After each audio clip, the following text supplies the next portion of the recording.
everybody. Welcome to another episode of the Canberra Football Show, episode 56. Matt Nicoletti joining me today, as always, is Michael Georgeski. Michael, how's it going today? Yeah, good. Thanks, Matt. Some very good action over the course of this past weekend that I'm sure we're going to talk plenty about in this upcoming episode. Some really good football on display and some cracking goals. I would say we've seen some goal of the year contenders already, and some might even rule it out for certain goals. So we'll get straight in. What do we have to begin with in NPL? Yeah, first up in NPL, we had Belconnen United. They picked up a big victory for themselves over West Canberra Wanderers in this one, 2-1 to Belco. Goals through Max Green and Riley Brown in the first half, and a goal from Geno Cerruti in the opening 7 minutes in this one. It's important to note straight off the bat that Belconnen had 2 disallowed goals in this contest. However, they were obviously still able to come away with the victory in this one. I think what makes it a little bit better for Belconnen is they were able to do it coming from behind it as well, because we've seen them go down on quite a few occasions this season and not come away with any points. But regardless of the opponent that they had in front of them, in this one, it just happened to be West Canberra. They were still able to overcome that and get the 3 points from a losing position to start this game. And obviously, the elephant in the room is, West Canberra remain winless through 9 rounds this season. As you know, I'm sure there'll be some questions raised, if they can sort of turn this around, because we've said this for weeks now in terms of, well, this weekend could be the time that they turn it around. Well, it might be this weekend, and it sort of just gets dragged along week after week, when we definitely know they have the quality to get victories. We've seen that obviously in their famous Australia Cup run where they almost defeated Monaro, Matt, and they've just got to translate some of that form into the league, and it's just something that they're struggling with at the moment.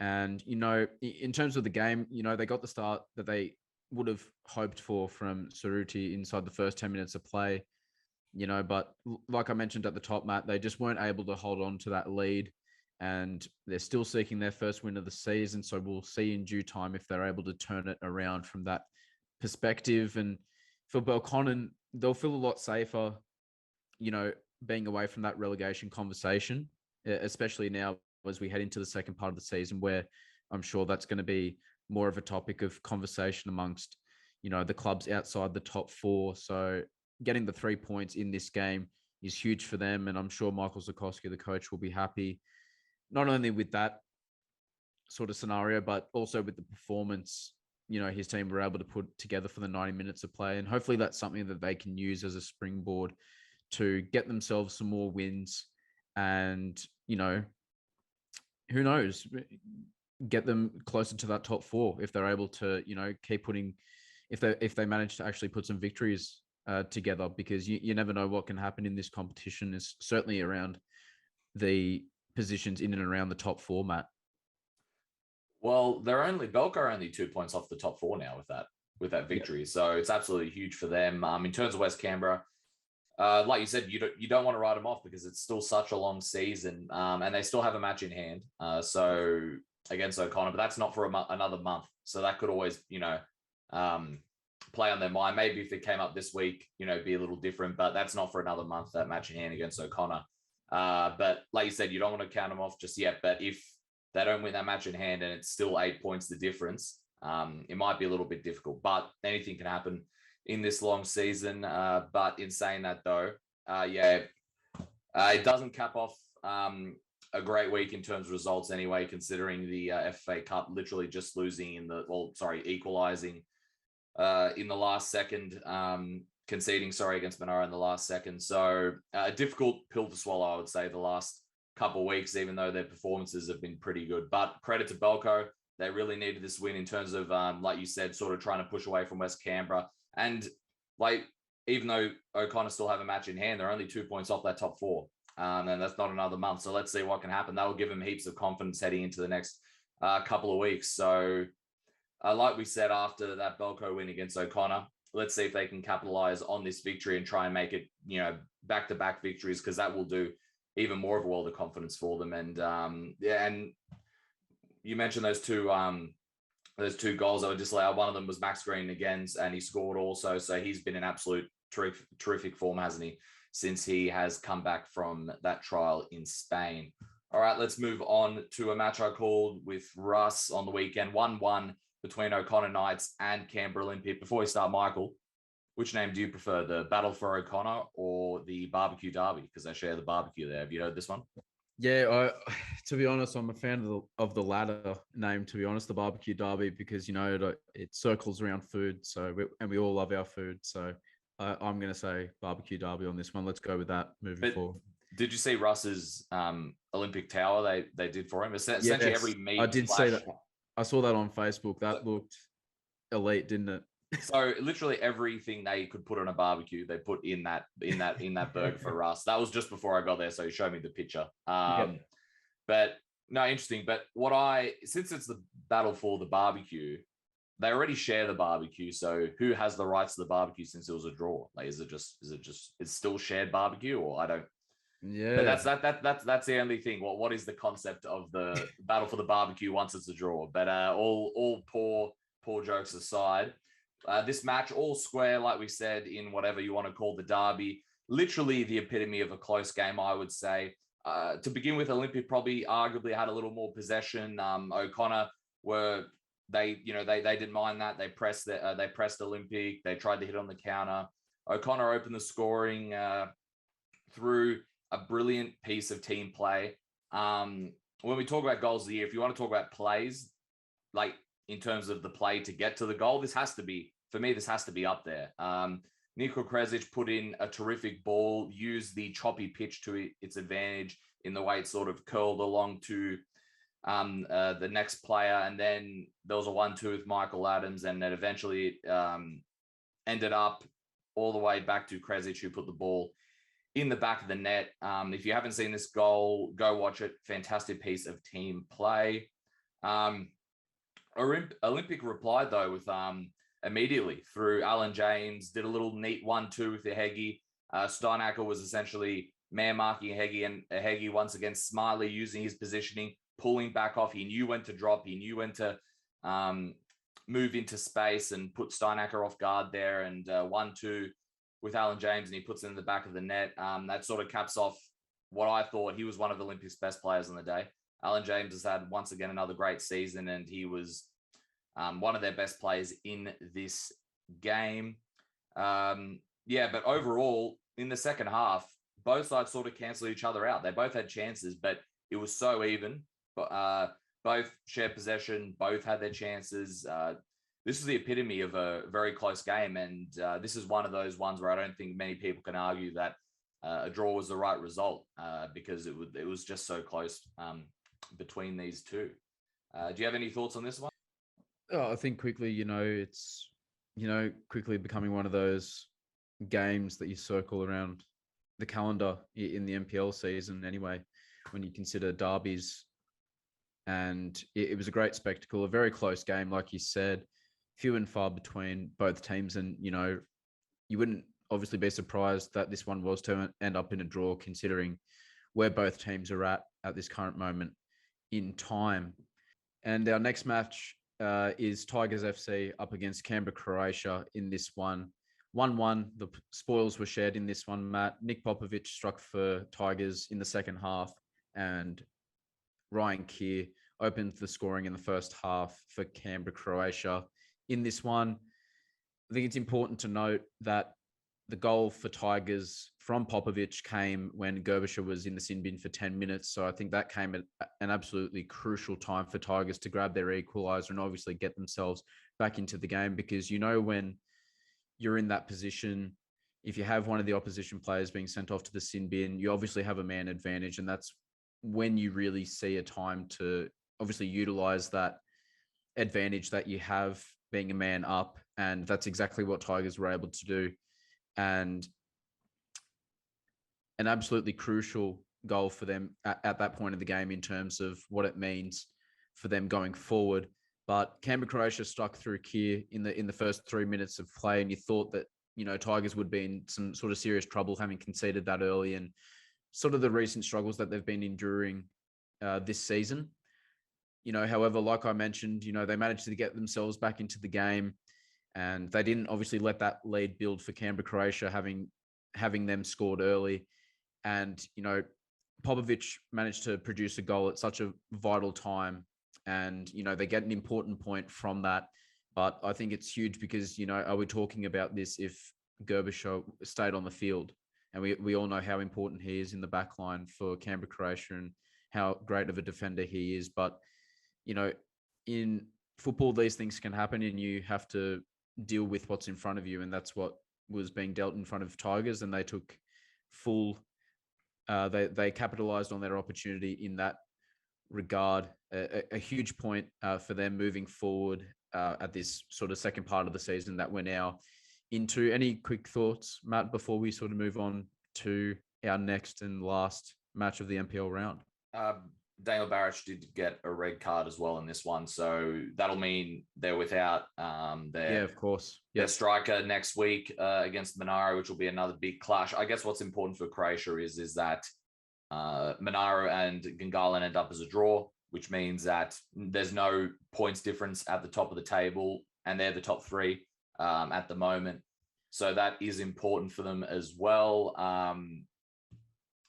So it's going to be interesting. I mean, from what I saw, Croatia had their chances in the first half, didn't bury them.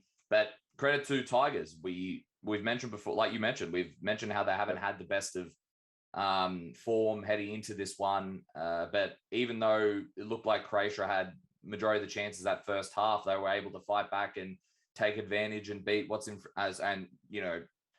capitalize what's in front of you, should I say. So credit to Tigers. In terms of that on the ladder, in terms of Tigers, like we said, there's no real change. They're still just outside the top four by 1 point. So like we said, it was important for them to at least get a point, despite the poor form, only being 1 point off the top four. We're still yet to see the best from the Tigers, and they're still within touching distance. So I think, a draw was important for them. In terms of Croatia, we mentioned it was important for them as well. So it's one of those weeks where you have three draws out of four, and they're all important points in that regard. Next up, we have Monaro Panthers, Gungahlin United. I think we have some goal of the year contenders here, Michael. We'll get that into that very shortly, though. The goals are from Calabria and Kishra in terms of Monaro. Then in Gungahlin, in terms of Gungahlin, it was Will Roberts and it was Nick Dahl. Really good match here between these two sides. Obviously, both in the top four, second and third. So a lot had to give here. Russ threw out an interesting stat at the start of the game when I was watching on commentary, and he said Monaro haven't won in something like 9 attempts or something at home against Gungahlin. So it was very close to being that sort of stat again until Kishta hit very late on, but we'll get into that.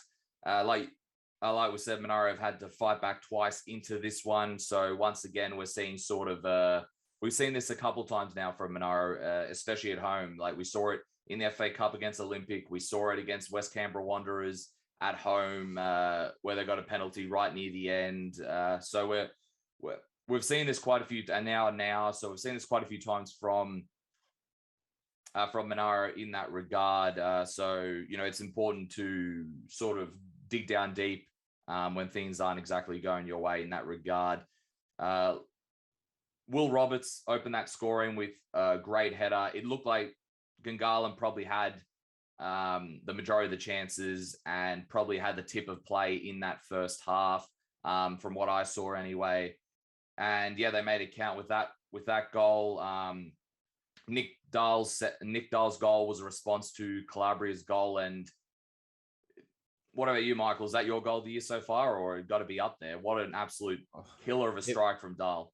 It was a phenomenal strike from outside the box. It's something that you don't obviously see very often, but I mean, he sort of just took the ball in his stride and just let it rip, and it found its way to the top corner. It was an absolutely sensational strike from Nick Dahl, and obviously that comes against one of his former clubs as well, so it sort of just rubs a bit of salt in the wounds there, but a great goal. It was absolutely fantastic and definitely up there for goal of the season. And just before that, I guess what was impressive with the Dal goal as well, it just came straight after Calabria scored, right? Yes. And Calabria's goal was probably more of a bullet. It was, I wouldn't say straight to the keeper, but it was obviously above him. But it didn't look like it was moving. It was just boom. It was such a bullet. It didn't really give Quid much time really to react to that one because it was just such a bullet from Calabria there. But like we said, good response from Gungahlin. Monaro able to hit late with Kishta having a free kick. It did take a deflection, so you can say it's maybe a little fortunate there in terms of that goal being the equalizer. But, you know, Monaro did sort of fight back, you know, sort of twice in this game. And considering how well I saw Gungahlin, you know, sort of take possession and take chances in that first game, it's important, you know, when you're behind to sort of make those comebacks. So all in all, it's level. Whether that's a fair result, you know, it's up to anyone's interpretation because they both had their chances. They both had their spells of play between the first and the second half. So we'll leave that one up in the air in terms of whether that was the correct result or not, but that's the result it was. So, and like we said, it doesn't really move anything in terms of points at the top of the table. So let's see what happens next week, because I think we're going to see some important results next week that we were very close to seeing this week. So we might see the interpretations of those results coming out next week. I mean, it was just a cracking game. I think it was pretty much what people would have thought heading into that game was going to sort of eventuate and be, because obviously you've got two teams there inside the top four that are coming up against each other. And you mentioned the stat of Monaro not being able to defeat Gungahlin at home in, you know, 9 attempts. And well, that would be 10 now after the draw. Right, Matt? So it was something like that. Yeah, that's similar.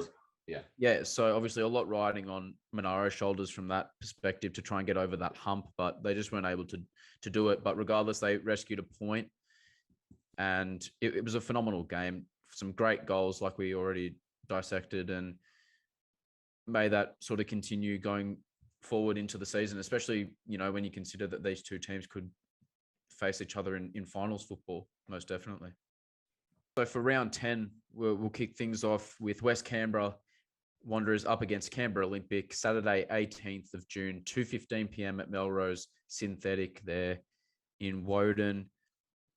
I'm going to go for a Canberra Olympic away victory in this one, Matt. I think they'll take a lot of confidence out of that barbecue derby that they had against O'Connor Knights in the last round. They've got some great talent. Like you said, Ihegi's been phenomenal up front, and you got Alan James playing really well, and they've got such an array of, you know, experienced players, but they've got some really great youngsters there as well at Olympic, much like West Canberra Wanderers do as well. So it definitely will be a close game, but I'm edging towards Canberra Olympic to get a win in this one. Look, I'm going to go for a draw with this one. I mean, maybe on the synthetic, Wanderers have a bit of the edge playing on it all the time. And like we said, we're bound to see a bounce back. And that time, and the one time we have seen a bounce back there in terms of the league anyway, not in terms of the cup, it came at home on the synthetic. So I'm going to go for a draw here, but this is one of those games that can, you know, throw it up in the air regardless. So let's see how this one goes. Next up, we have O'Connor Knights up against Tigers FC, Saturday, June 18th, 3 p.m. at O'Connor Enclosed. This one will be an absolute cracker, like it was the first time when these two teams met earlier in the season, Matt. I'm expecting a lot of good football to be played on both sides. You know, both teams obviously have great quality. I'm going to go for an O'Connor Knights win in this one, Matt. I do think that Tigers getting that point against Canberra, Croatia will do them a world of confidence in terms of moving forward to get them out of their recent struggles, like I had mentioned earlier. But I see O'Connor sort of taking a lot of confidence in the performances that they've been able to display over the last sort of few weeks. And I know that they weren't able to get the victory against Canberra Olympic, but I do expect them to get a win in this one at home. It should be a great spectacle. Yeah, I agree. I'm going to go with an O'Connor victory here. It'll be a close one. I just sort of remember go back to that first game that they had against each other, and O'Connor sort of felt hard done by that game in terms of decisions going their way and that sort of thing. So they're going to be raring to go in that matchup. It's going to be a very close game. It's going to be a feisty game, and it's definitely going to be one to watch. I think O'Connell will just clinch it though, but like you said, that draw for Tigers is quite important, and maybe it could be a catalyst for them to get some good form going. Absolutely. Next up, we have Monaro Panthers up against Canberra, Croatia, and another cracking game, Matt. This one will be played Saturday, June 18th, 5:45 p.m. at Riverside Stadium. So at that kickoff time that they normally get in Queanbeyan for Monaro at home games, that should be an absolute cracker. So if you're going to go watch either one of those earlier games that we just talked about, you can have enough time to sort of get your way up to Queanbeyan to watch this one, because it's going to be a great game. I'm going to go for a draw in this one, Matt. I'm going straight down the middle. I think just given how both teams are playing currently, obviously Monaro on the back of their recent triumphs in the Australian Cup qualifiers, and then you got Canberra, Croatia, who are obviously riding top of the table. It'll be an absolute spectacle. So I'm expecting a very close game, and I don't think there's going to be a lot between, any huge differences between these two teams just because of how evenly matched I think both teams are currently at the moment. So I'm going to go for a draw. I just copy and paste what I said about Gungahlin and Monaro last week for this game here. It's always close between these two sides. It's hard to split. I'm just going to go down the middle, and we saw a draw earlier this year between these two. Maybe it was a 0-0. I'm just trying to think. Was it a 0-0 draw? I think it was the only 0-0 draw we've had this year. Regardless, it was a draw. Yeah. And I keep saying to Russ every week, I'm like, Russ, you're bound, because he keeps talking about how many goals they've had recently. I'm like, Russ, you're bound for a 0-0 eventually, right? Just to sort of stir him up. And he's like, no, just live on air. But if I'm not mistaken, this was a 0-0 last time. I could be wrong, but I'm not saying it will be a 0-0 again, but I do think it'll be a draw, and it'll be a very close game, because it's just like the Gungahlin Monaro one. There's not much to split between these two sides. So I'm going to say draw. Definitely not. No, I can't blame you for going for a draw, because obviously I chose a draw as well. And lastly, we have Gungahlin United versus Belconnen United, Sunday, June 19th, 3 p.m. at AIS Grassfield 2. So this one will be the Sunday kickoff for round 10 fixtures this upcoming weekend. I'm going to go for a Gungahlin United victory in this one, Matt. I think they've been in great form, despite, obviously the draw that they had against Monaro, which was a great game, by the way, that we've already talked about that. They're in great form, Gungahlin United, and I expect that to continue, even though Belconnen United obviously got a great victory against West Canberra Wanderers. And we mentioned as well that they're only 2 points away from the top four. So, even if Belconnen United come into this one and get a win, that's huge for them in terms of their top four. That by the weekend's end, they might even end up in the top four if they're able to get a victory. So a lot riding for Belconnen United as well. But I am going to stick with the team that's in more form at the moment and go with Gungahlin. Yeah, I'll do the same. It's not to take anything away from Belco, though. All you need to do is look at Gungahlin's bench on the weekend. He had the likes of Michael John, Bernabeu Madrid, their new signing, Nico Abbott. And that was just on the bench. And then obviously all their starters have in great form as well, Roberts, Mickle, and all these players. So they've got such a stacked lineup. They're in great form. Just before the draw, they were on what was it, three wins in a row, was it? Yep. So yeah, I'm going to say Gungahlin, but that's not taking anything away from Belco. If they put in the performance they did against West Canberra, I'm sure they might be able to get a result out of this game. But let's wait and see. I'll go with the Gungahlin win for this one. And now to our NPLW segment. Let's start with the match that was over at Hawker on Friday night, prime time, 7:45. Tuggeranong United against Canberra Olympic. Olympic fresh off their first ever Federation Cup women's title. So congratulations to them once again. And the star of the show was also the woman of the match for that Federation Cup final, Tiana Miro. She bagged a hat trick in this one. Michaela Thornton got a goal, Gurney got a goal, and McAvoy own goal as well. In terms of Olympic, some of these goals were really good as always. One goal that really stood out to me, I thought, was Olivia Gurney's goal. I thought that was an absolute cracking goal. Some of the other goals had some great team play, some great balls over the top, some great team combinations, 1-2s. I think 2 of Mira's goals, her last one especially, I thought was a really good ball and some really good team up play as well.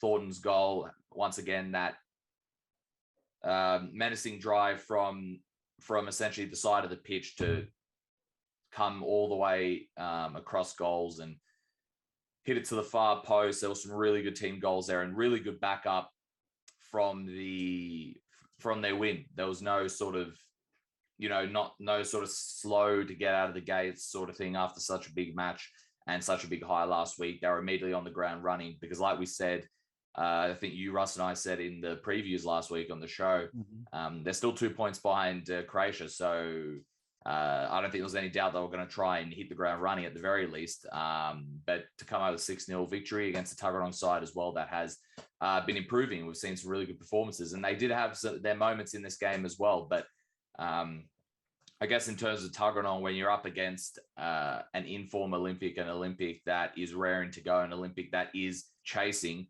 it's going to be very hard to try and avoid their RAF per se. But we all know Tuggeranong's doing a good job, and they're going to take what they can out of this one and move it to the next one. Yeah, next up we have Canberra, Croatia, who were on the travels this week against Wagga City Wanderers, the home side, and Canberra, Croatia, the table toppers. They managed to get a 6-1 victory in this one, Matt.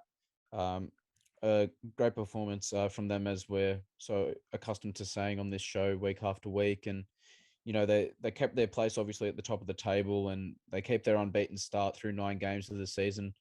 So kudos to Canberra, Croatia for this form that they've been able to display so far. I mean, it's nothing too shocking, but I mean, to stay unbeaten is obviously a very hard thing to do in any competition. So they've been in some great form. And on the flip side of that, though, I think Wagga can be proud of themselves with the amount of obviously young talent that they have coming through the ranks at that club. And obviously, Matt, when we had Sam Gray on a few weeks back for one of our episodes, he talked about that in terms of the young girls that are sort of coming through at Wagga and getting that sort of first grade experience at a really young age. And, they can look at the positives, and they were obviously able to get on the score sheet, against the defending champions. So it's just one step forward in the right direction for this Wagga team. And, I think we'll see a lot more positive aspects of their play against whoever it is over the next couple of weeks and going into the end of the season. They've just got to keep putting that effort forward, and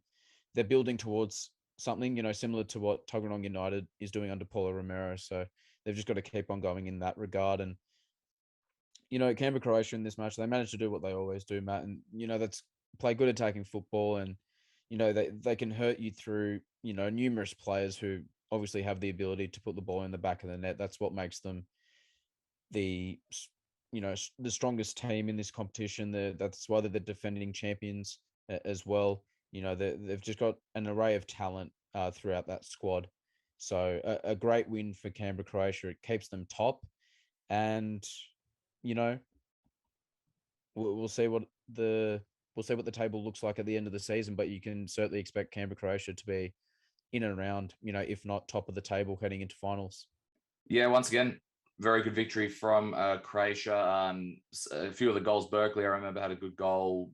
Bernie had a goal. The strike was an absolute bolter as well. Some really good team players always to get to there. Looked pretty windy as well. Very windy, actually, it seemed. And I know it's been windy here, but to be fair, luckily this weekend it wasn't as windy as we saw midweek here in the capital. And like you mentioned about Wagga, I remember Sam Gray when he was on the show not long ago, and he talked about how one of their goals, they sort of took advantage of an opportunity at the back and they pounced on it. And I think that's something similar to what we saw this goal here. It was well taken, took advantage of a slip up at the back from Croatia and immediately pressed and made it count. So like you said, there's some good things there for Wagga, and they'll keep pushing forward in that regard. Next up, we had Gungahlin United against Belconnen United. And from what I've seen, I think they've redone because, obviously at Gungahlin and Geo, one of the multi-sport things, it's another debate for another time. Yes. So they've sort of moved the pitch, instead of being two fields, they sort of moved the pitch more to the middle to sort of, they must have done an inspection and thought if we move it to the middle, we'll have less, or at least for this game anyway, they'll have less patches and whatnot. That's just a little side note for the game there. But so sort of new pitch per se, modified pitch for this game between Belco and Gungahlin.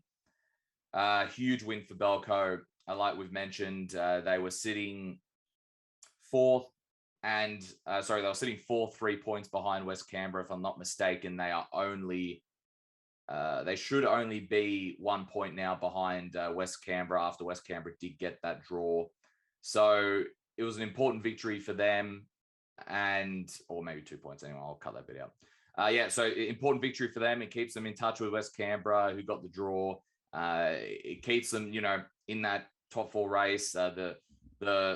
The gap between fourth and fifth is still a little bit now, but Belco sort of solidifying themselves here. Also important, obviously, after that loss not midweek last week against Canberra Olympic, but we talked about how well they did to sort of get themselves back in that game. It's still a young team. Collins got a good job going there, and they were able to get this victory against Gungahlin, who's a team. It's not easy to play a team that's still trying to find themselves as well. Gungahlin have had positive moments, but they haven't hit the ground running like they did the last couple of years. So they're still trying to find themselves. So it's always difficult to find a team that are trying to emerge as well and get under their best form. So well done there. And Talia Backhouse's header into the far corner. What can you say about that one, Michael? That great corner or great throw in. I forgot which one it was now that I think about it. But I definitely remember the header, and she got some great height on the jump, and what a connection. Great goal there. In terms of Gungahlin, though, they had their moments in this matchup. It was, a good effort from them. And like we mentioned, they're still trying to find their way. And I'm sure once they do, they've still got the players they'll put in. I'm sure they'll end up putting some form together soon in terms of consecutive results. But well done to Belco. Much needed win, and they're closer to West Canberra now. That's right, Matt. A great win for Belconnen United, a narrow victory. And like you said, that header from Talia Backhouse was typical of what a striker produces, especially when it comes to headed goals. It was just exactly what you'd expect from a striker like herself. So it was a great goal and a vital away 3 points for Belconnen United as they continue to stay in the top three of the competition. Moving on to our last game, Matt, of the NPLW round, it was Canberra United Academy against West Canberra Wanderers. It was 1-1 in this match, and from what I saw watching it online, the lighting was really sort of dim at Hawker Synthetic there. I'm just not sure if that was the camera that was filming the game, or what the lighting was actually like playing in that match, but it seemed very dim. I mean, for me, commentating there a couple of weeks back, I feel like it's pretty dim, but that's probably just from afar. I would assume when you're actually on the pitch, it's not that clearer. But for me, commentating, maybe it's just my eyesight. But I agree. I thought it was pretty dim as well. But I'm assuming, since we haven't heard too much out of it, I'm assuming it's fine when you're actually on the pitch. It's probably just a deception thing when you're from afar. Yeah, absolutely. So it may or may not be a contributing factor. Like we said, it could just be more or less, from the outside looking in. But I mean, the players don't seem to have too many complaints when it comes to that anyway at Hawker Synthetics. So they would have been more than fine to sort of obviously carry on and play the match. And it was a great goal from CUA to open the scoring. Against a very game West Canberra side. One of the goals was, it was definitely one of the goals of the weekend, I think, as well, when we talk about the strikes that we saw in NPL. They managed to get the ball in the top of the area there in this game, CUA, and, found the top corner. I think the keeper got a bit of a touch to it, but it just managed to find its way into the back of the net despite that effort. And, West Canberra hit back 15 minutes left in the match, to come away with a point, which I think is vital for them, considering how they've been able to have a very positive start to the season under coach Ray Castro, that we've mentioned a few times, how he's doing great things with West Canberra, not even just the women's team, but just with the football club in general, as they continue to strive and move forward with all their grades of football, from the first grade side right through to their youth ranks as well. No, it's an important result for CUA. Like 2 weeks ago against Croatia, they did lose 7-2, but we saw a very different second half performance. We saw an improvement in that second half, and that sort of showed what they can bring. Even if they were sort of, down 5-0 already against Canberra, Croatia, they still, brought it to them, and they brought it to this match as well. This is a match that they didn't win in the first rounds of the season. And if I'm not mistaken, this is the first time West Canberra have dropped points to people who aren't Belco, even though they did beat Belco, but this is the first time they haven't dropped points to anyone that isn't Croatia or Olympics. So, and even then, it wasn't a loss either. So they're still undefeated against sides that aren't the top two. So, it's not doom and gloom for either side. I'm sure both sides would have preferred to win in that regard, but it sort of shows how their gradual improvement for both sides is sort of going this game. And I'm sure both sides will be putting in more great performances as we go ahead, because these are two pretty informed sides despite the result for West Canberra a couple of weeks ago. Let's get straight into these fixtures, shall we? Belconnen United against Canberra Olympic, already a rematch, Michael, not too far after the final. Saturday, June 18th, 3 p.m. at McKellar Park. This is going to be a very close one, but like I keep saying, with Olympic still chasing Croatia, it's hard to look past Olympic, but expect a very close match here.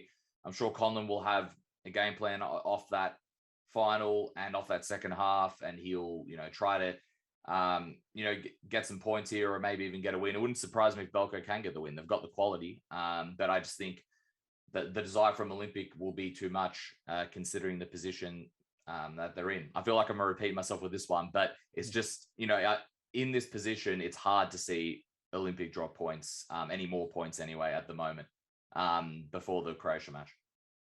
Yeah, I agree, man. I'm going to go for Canberra Olympic in this one. It's going to be a very close match, though, and I think Belconnen United will be determined to overwrite that loss that they suffered to Canberra Olympic in the Federation Cup only very recently. So it's going to be a great game with a lot on the line. Obviously, Canberra Olympic don't want to lose ground on top spot against Canberra Croatia, so I think they'll come away with the 3 points. And next up, West Canberra Wanderers against Wagga City Wanderers, the Battle of the Wanderers, Sunday, June 19th, 12:45 p.m. at Melrose Synthetic. I'm going to go with West Canberra here after dropping points for the first time, not against the top two side. I think they're going to be raring to go, and Ray Castro will have his team ready to bounce back there. But in terms of Wagga City Wanderers, like we said, gradual improvement, and the goal they scored on the weekend was good. I'm sure they'll be trying to get a goal or two and focusing on their own play. How about you, Michael? Yeah, I agree. I'm going to go for West Canberra Wanderers in this one. I think they'll bounce back following that draw against CUA. I think they'll be motivated to come back, especially at home as well on Melrose Synthetic, against a Wagga team that, like we say week after week, is continuing to develop under, a new coach and a new way of playing as they look to, get themselves back playing great football over in Wagga. But I'm going to go for West Canberra to get the 3 points. And next up should be another close one. Gungahlin United against CUA, Sunday, June 19th, 3 p.m. at Gungahlin in close. I'm going to go down the middle here. CUA have been in good form. They've gotten some good, they got a good result on the weekend. And we mentioned their performance against Croatia despite the result. Gungahlin, like we keep mentioning, haven't been able to find their form, but let's not forget they were able to take some points off Olympic, the only team to do so this season besides Canberra Croatia themselves. And they've had their moments. They've still got the players. If I'm not mistaken, from what Russ said last week, Diego Iglesias back at the helm as well. Yep. He'll be trying to, on an interim basis, from what he said last week. So he'll be trying to find what clicks with his team, with some obviously newer players than last year as well. So it's going to be interesting. I'm going to go right down the middle. I think both teams will have a really good showing, and I think there'll be goals in this one also. Yeah, I'm going to go for Gungahlin United in this one, Matt. I think it's going to be a very close game. Obviously, CUA coming off the back of that draw with West Canberra. Gungahlin having that narrow loss to Belconnen United, but I think it's good for them to have a coach come back in that knows a lot of those players very well. And I think that it will give them a whole load of confidence in trying to turn their season around. Obviously, like we've said, it hasn't been an ideal season for them so far, but hopefully with Iglesias back at the helm, they'll be able to sort of turn it around a little bit, especially when it comes to trying to get back in and around that top four conversation. Obviously, some great teams in and around those spots at the moment, but if there's anyone that can do it, it's Gungahlin United, and they have the quality there with some of the players that they have. They've just got to put it together on a consistent basis. And next up, Canberra, Croatia versus Tuggeranong United, Sunday, June 19th, 2:30 p.m. at Deakin Stadium. Once again, it's going to be tough to go past Canberra, Croatia, but expect, another good showing from Tuggeranong. I remember the last game. I did that one with Russ at Greenway on a Friday night. And it took a while for Canberra, Croatia to, I think it was only 1-0 in the first half or something like that, or it was either that or it took a long time for Croatia to get more than one goal and ease themselves into the matchup. So I'm sure Paulo Romero will be looking at that match and seeing what they can do and try and prolong it. But it's going to be hard to go past Croatia, so I'll say them. How about you, Michael? Yeah, it's hard to look past Croatia in this one, Matt. So I'm going to go for them to get the victory against Tuggeranong.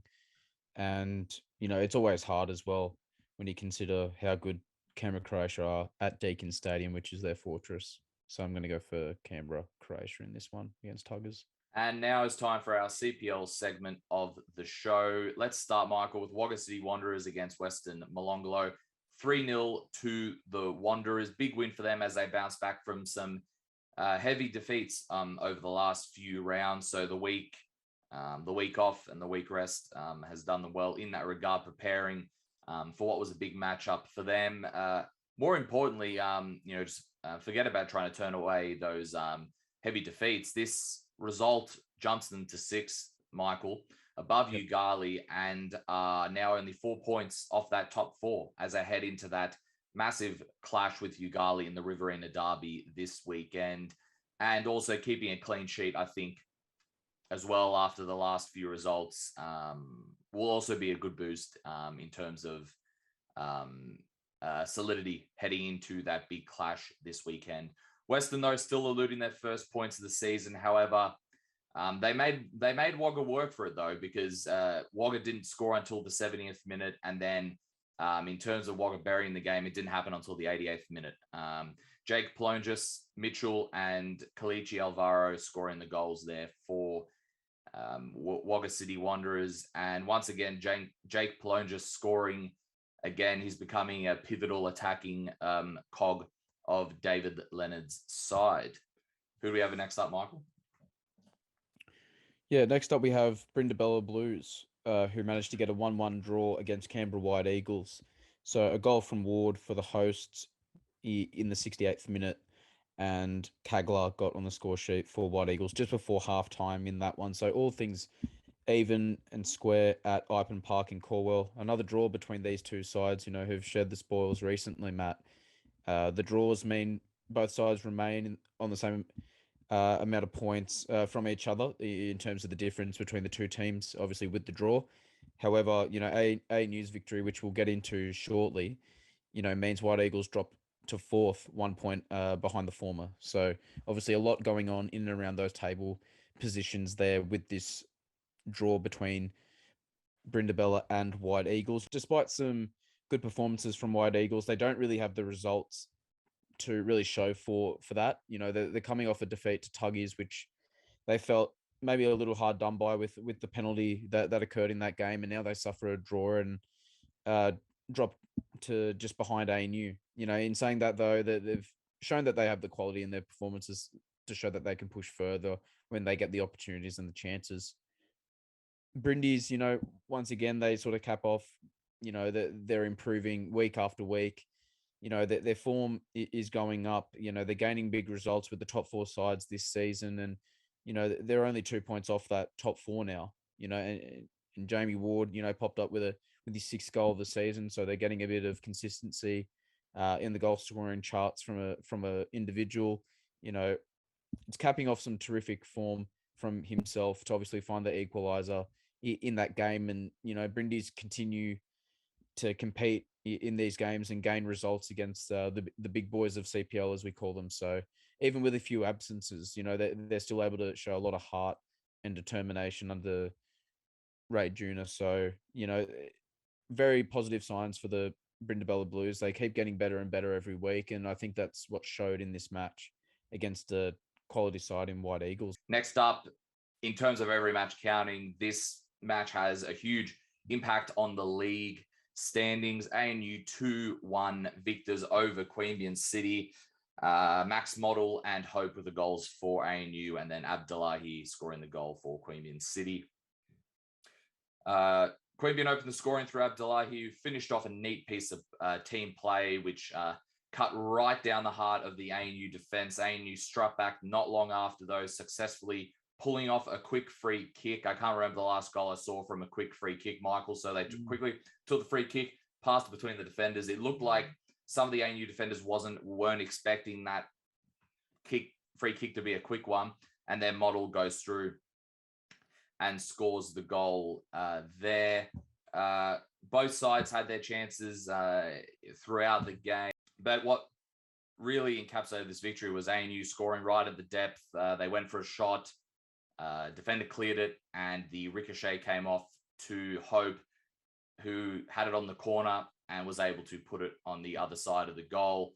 And you could see their celebration. And also, if you follow ANU on Insta, it would probably be on their Facebook as well, but they recorded their reaction of the bench to the goal, and you could see how much it meant to them. Obviously, ANU have had a, topsy-turvy start to the season. Have had some good results recently, but they didn't start too well, at least to the liking that ANU expect and what we've seen from ANU recently. So you can see how much it meant to them. This puts them in 3rd place. It puts them only, 5 points off. It puts them only, 5 points off Queanbeyan, 9 points off Tuggies, and it sort of solidifies them in the top half there, 3 points behind 5th place. But like we said, every match matters, but it does put a little bit of a gap there for them. So these are the sort of results that ANU would be expecting. Let's not forget their most recent match was 4-0 loss against Queanbeyan in that regard. So they're able to get their revenge there. In terms of Queanbeyan, though, first defeat of the season. So, that as we know, they've done very well this season, but this is a string of results where they haven't gotten full points. Got the draw against Yoogali, draw against Brindabella. Obviously, then there was a week off. Now their first defeat of the season to ANU. All in all, this means they are now 4 points behind Tuggies after Tuggies got that victory over Yoogali. So, Michael, that matchup on Sunday, like we're about to mention, against Tuggies, probably makes it even more important now. Probably, obviously, from a Queanbeyan point of view. If Queanbeyan win, they're only 1 point behind Tuggies. If Tuggies win, they're 7 points ahead of Queanbeyan. If that happens, you don't want to write off Queanbeyan since it's such a long season to go, but it does sort of put them in a position where it puts even more pressure on them. So that makes this match even more important. So that is going to be an absolutely cracking match, biggest match of the season, I would say, by far. Or so far anyway, for the CPL. So get out to that one if you don't have anything to do on Sunday. It should be an absolute cracker. So yeah, not all doom and gloom for Queanbeyan, but it does put a little more pressure on them in terms of the match this weekend against Tuggeranong United. But credit to them for staying undefeated until this point. They were the only undefeated side in CPL up until this weekend. Yeah, next up we have our last game of this current round for CPL. It was Yoogali, the home team, up against Tuggeranong United. A 2-0 win for Tuggeranong United in this one as they maintain their spot at the top of the CPL ladder. Goals from Stevens and a Walker penalty in the second half got them the win. It's a good win for Tuggies as they travel to Griffith. Yoogali are always a tough nut to crack, Matt, when it comes to home games, and have put on some really good performances and results against the top 4 sides recently. Tuggers were able to score one in each half, through Stevens and Walker, respectively, as I mentioned at the top. they also hit the post a couple of times, each side at half time, and this win puts them 4 points clear of Queanbeyan, like you mentioned earlier, Matt. As they host them next week in what's going to be the biggest game of the CPL so far this season, if they're able to get the win, like you said, they'll go 7 points ahead. But, if Queanbeyan are able to get a victory, then they obviously cut the deficit to 1. So there's obviously a lot on the line for CPL this upcoming weekend. Yoogali, they weren't able to get the result at home like they've been able to recently. Unfortunately for them, they slipped to 7th, only 2 points behind Wagga. And it means they are 6 points off the top 4. So they're only a couple of games away, Matt, a couple of victories away before they're in that conversation again to get in the top 4. They have the chance to overtake their Riverina rivals, obviously this weekend, which we'll delve into shortly, in what's dubbed the Riverina Derby. So another derby on display for this weekend. Heading on to the fixtures this week, and we start with Wagga City Wanderers against Yoogali, the Riverina Derby, Saturday, June 18th, 2:15 p.m. at Gissing Oval. I'm going to go for a draw in this one. It was a draw last time out, 2-2 between these two sides. Obviously, Wagga coming off a good win. Yoogali didn't get the win, but they've been coming off some really good results and some really good performances. I'm going to go for a draw here. I can't see too much separating these sides. I think both sides are going to be raring to go. We might see a lot of goals in this one as well. This should be an entertaining matchup. So if you're out in the Wagga region or the Riverina region, go check this one out. Should be a cracker. Absolutely. I'm going to go for Wagga City actually in this one, Matt. I think they're going to get the 3 points in the Riverina Derby. It should be an absolute cracking game. We know sort of the bragging rights that are on display for either team, wanting to sort of have that over the other side when it comes to this fixture. So a lot on the line in terms of, top 4 aspirations as well for both teams. Whoever wins this, gets themselves right back in that conversation. But for the other, it might, it sets them a little bit further back. So I'm going to go for Wagga City in this encounter. And next up, Brindabella Blues against ANU, Saturday, June 18th, 3 p.m. at Ipen Park in Corwell. This is a tough one as well. I'm going to go ANU. I think, even though I do think the Brindis can get something out of this matchup, they can even win this. They've just been in such great form and they've done so well against the top sides this season. I think that win against Queanbeyan especially is huge for ANU. And it'll do, boatloads for their confidence. We talked about the defending in that match as well, the goals. You could see the camaraderie between them in their celebrations on Facebook and Instagram. I think they'll just take this one, but it's going to be such a close matchup, and I wouldn't be surprised at any of the outcomes of this matchup. How about you? I'm going to go for an ANU win in this one as well, Matt. I think it'll be very close, though. Like we said, Brindis have performed really well when they've come up against the top 4 teams so far this season, and I expect that to continue. I expect them to make it very difficult for ANU being the visiting team. But like you said, I think that win against Queanbeyan sort of will put a change, a catalyst for change in terms of their season. They've had to endure some difficulties to start this season, but getting a big win like they did against Queanbeyan will do them the world of confidence. And you saw how much it meant to the team getting that win as well. And I think they'll just sort of use that as fuel to the fire to continue for the rest of the season. So I'm going to go for ANU. Next up, Weston Molonglo, Canberra White Eagles, Saturday, June 18th, 3 p.m. at Woden Park in close, or at least we think Woden Park in close. It hasn't gotten too much action this year. No. Everyone, I'm sure, will get either a laugh out of that or a rolling eyes reaction from that one. I'm going to go White Eagles with this one. We've mentioned how their performances have been really good, but the last couple of matches, they haven't had the results that's sort of been indicative of those performances. I think they'll try and make up for it in this one here, and they'll look to try and go on a roll of matches in this one. In terms of Weston, we mentioned it's going to be, tough for them in terms of this season, player numbers and whatnot. But at home, Weston also haven't played at home too much this season either.